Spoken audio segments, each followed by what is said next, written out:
तमाशिनम नैमिषे सुतमाशिनम अभिवाद्यम महामतिम कथामृत रसास्वादम कुशलो शौनको ब्रवी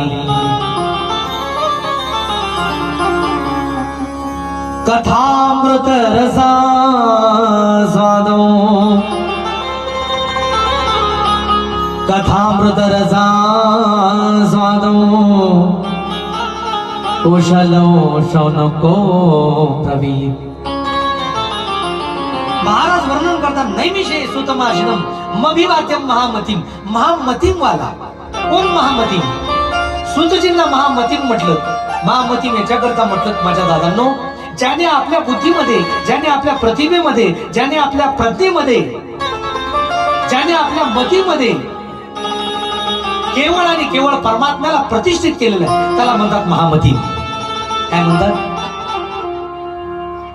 ज्याने आपल्या बुद्धीमध्ये केवळ आणि केवळ परमात्म्याला प्रतिष्ठित केलं आणि बुद्धीचं दुसरं तिसरं वैभव नाहीच। ज्ञानोबा वर्णन करतात बुद्धीचे वैभव अन्य नाही तुझे, एका केशवराजे सकल शक्ती। बुद्धी कोणती असू द्या, ती व्यवसायात्मिका असो का निश्चयात्मिका असो, कोणती बुद्धी असो, सज्जनांनो तिचं दुसरं तिसरं वैभव नाही, एकच वैभव आहे म्हणजे एका केशवराजे सकल सिद्धी। ज्याने आपल्या बुद्धीमध्ये, आपल्या प्रज्ञेमध्ये, आपल्या प्रतिभेमध्ये, आपल्या मतीमध्ये केवळ आणि केवळ परमात्म्याला प्रतिष्ठित केलेलं आहे त्याला म्हणतात महामती। नैमिषे सुतमाशिनम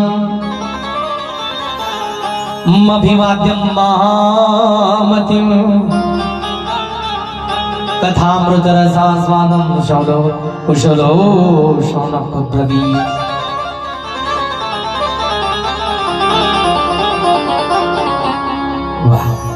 ज्याने परमात्म्याला प्रतिष्ठित केलं त्याला म्हणतात महामती। महामती असो असे महामतीवाले बरोबर